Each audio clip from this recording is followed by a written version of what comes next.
ದಾಂಡೇಲಿಯ ಜೊಯ್ಡಾ ತಾಲೂಕಿನ ಪಣಸೋಲಿ ಆನೆ ಶಿಬಿರವು ಕರ್ನಾಟಕ ಅರಣ್ಯ ಇಲಾಖೆಯಿಂದ ನಿರ್ವಹಿಸಲ್ಪಡುವ ಆನೆ ಶಿಬಿರವಾಗಿದ್ದು, ಇದು ದಾಂಡೇಲಿಯಿಂದ 12 ಕಿಲೋಮೀಟರ್ ದೂರದಲ್ಲಿದೆ.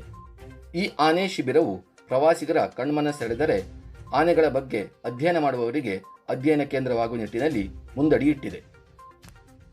ಇಲ್ಲಿ ಆನೆಗಳಿಗೆ ಆಶ್ರಯ ಜೊತೆಗೆ ಅರಣ್ಯದಲ್ಲಿ ವಾಸಿಸಲು ಅವಕಾಶ ಮಾಡಿಕೊಡಲಾಗುತ್ತದೆ. ಪರಿಸರ ಪ್ರವಾಸೋದ್ಯಮ ಕೇಂದ್ರವು ಈ ಆನೆಗಳಿಗೆ ಸಾಧ್ಯವಿರುವ ಎಲ್ಲ ರೀತಿಯ ಆರೈಕೆಯನ್ನು ಒದಗಿಸುತ್ತಿದೆ. ಸದ್ಯ ಈ ಶಿಬಿರದಲ್ಲಿ 4 ಹೆಣ್ಣಾನೆಗಳಿವೆ. 28 ವರ್ಷದ ಚಾಮುಂಡಿ ಮತ್ತು ಈಕೆಯ ಮಗಳಾದ 8 ವರ್ಷದ ಶಿವಾನಿ ಹಾಗೂ 7 ತಿಂಗಳ ಹಸುಗೂಸು ಮುದ್ದು ಗೌರಿಯ ಜೊತೆಗೆ 35ರ ಪ್ರಾಯದ ಚಂಚಲ ಆನೆಯು ಶಿಬಿರದಲ್ಲಿ ಆಶ್ರಯ ಪಡೆದಿವೆ. ಗೌರಿ ಆನೆ ಈಗ ಎಲ್ಲರ ಗಮನ ಸೆಳೆಯುತ್ತಿದೆ.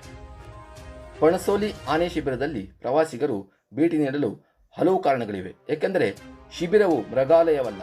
ಇಲ್ಲಿ ನೀವು ಆನೆಗಳನ್ನು ವೀಕ್ಷಿಸಬಹುದು, ಅದರೊಂದಿಗೆ ಫೋಟೋ ತೆಗೆಸಿಕೊಳ್ಳಬಹುದು. ಜೊತೆಗೆ ಆನೆಗೆ ಸ್ನಾನ ಮಾಡಿಸುವುದನ್ನು ಮತ್ತು ಅದಕ್ಕೆ ಆಹಾರ ನೀಡುತ್ತಿರುವುದನ್ನು ಕಾಣಬಹುದು. ಒಟ್ಟಿನಲ್ಲಿ ಆನೆಗಳೊಂದಿಗೆ ಸಮಯವನ್ನು ಆಹ್ಲಾದಕರವಾಗಿ ಕಳೆಯಬಹುದು. ಇದು ಆನೆಗಳ ತರಬೇತಿ ಶಿಬಿರವಾಗಿದ್ದು, ತರಬೇತಿ ಪಡೆದ ಮಾವುತರು ಆನೆಗಳನ್ನು ನೋಡಿಕೊಳ್ಳುತ್ತಾರೆ. ಕಲಿಕೆಯ ಉತ್ತಮ ಮಾರ್ಗವೆಂದರೆ ವೀಕ್ಷಣೆ. ಆನೆಗಳು ಹೇಗೆ ವರ್ತಿಸುತ್ತವೆ, ಆಹಾರವನ್ನು ತಿನ್ನುತ್ತವೆ, ಅವುಗಳ ಮನಸ್ಥಿತಿಗಳು ಮತ್ತು ಇತರ ನಡವಳಿಕೆಯ ಮಾದರಿಗಳನ್ನು ವೀಕ್ಷಿಸಲು ಶಿಬಿರದಲ್ಲಿ ಸ್ವಲ್ಪ ಸಮಯವನ್ನು ಕಳೆದಾಗ ಅರಿವಿಗೆ ಬರುತ್ತದೆ.